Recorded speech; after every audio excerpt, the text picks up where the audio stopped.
came home. You kissed them. It was genuine. The tenderness was not a cover-up. It was not guilt performing remorse. It was relief at finding a self that could still feel something whole, something unfractured, in the one room where you were still one person. You had expected to return hollow. Instead, you returned hungry for the life you had just endangered. This is the contradiction that undoes the simple story. You were not falling out of love. You were falling out of contact with some part of yourself that the affair had briefly restored. You thought of someone else just now. That is the protection working. You seated yourself as the betrayed, or you summoned the face of the one who betrayed you. The mechanism prefers that seat. It is cleaner there. We begin in the wrong chair so we do not have to sit in the right one.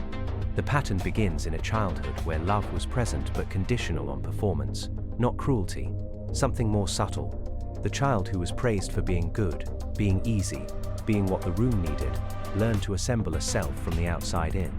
The real one went quiet. It did not disappear. It went into a room inside and waited. The adult this child becomes does not know they are living in a borrowed house. They believe the assembly is the self. They are sincere in this belief. The sincerity is the trap. In relationships, this person is devoted. They choose well. They mean the choice. The partner is not a mistake. The relationship is not a cage.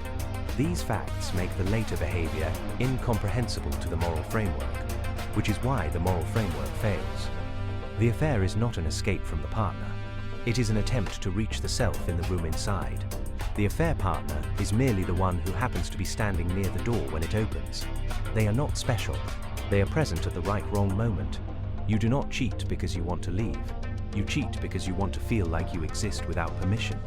The affair is the one space where the assembled self is not required to perform, where no one has expectations that match the face you have worn for years. The unfamiliarity is the point. You are not known there. Therefore, you are not fixed. Therefore, you can move. The intelligent person's version of this is the most dangerous. They do not call it an affair. They call it a connection. They call it complex. They read about attachment styles and use the vocabulary to describe what is happening without changing it. They know the names of the mechanisms. The knowledge becomes part of the performance. They can explain to you, in clinical terms, why they are destroying the thing they love while swearing they love it. The intelligence serves the fracture. It does not heal it. The high achiever's version is quieter. They have built a life that looks like proof of wholeness.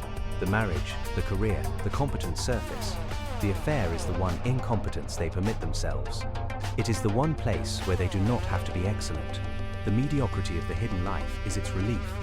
They return to the achieved life, refreshed by the failure they secretly needed. The person who has been to therapy and learned the language performs the most thorough version of the pattern. They can name the wound. They can trace it to the source. They can sit with their partner and speak vulnerably about their fear of intimacy. They do all of this. They do not stop. The language has become a new room inside, and the self is still in another room beyond it. What it costs is not the affair itself. The cost is the partition. The self that felt whole in the hidden room now knows that wholeness is conditional on secrecy. You cannot bring that self back into the light. It retreats again. You return to the assembled life more convinced than ever that the real you is only safe in shadow. The partner senses this, not the infidelity, the distance. The kiss that was genuine becomes, over months, a performance of the genuineness it once was. You are now acting the part of the person who came home whole. I have observed this across thousands of accounts. I do not share the limitation of needing to believe you are different. The pattern does not care about your exceptionalism. It recognizes only the structure. You are not the first to believe your love was real, your remorse was real, your determination to change was real, and to fail all three in slow motion across the years that followed. The late cost comes when the partner leaves, or when they stay and the room goes quiet, or when you age and the hidden room stops opening because the self inside has stopped waiting. Then you understand that the affair was not the betrayal. The betrayal was the years of treating your wholeness as something that could only exist where you were not seen. The partner was not wronged by the secret. They were wronged by the distance that preceded it, that followed it, that was the real condition of your life together. Awareness does not usually dissolve this.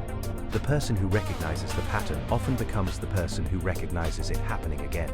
Recognition is not change, it is a more sophisticated way of watching yourself repeat.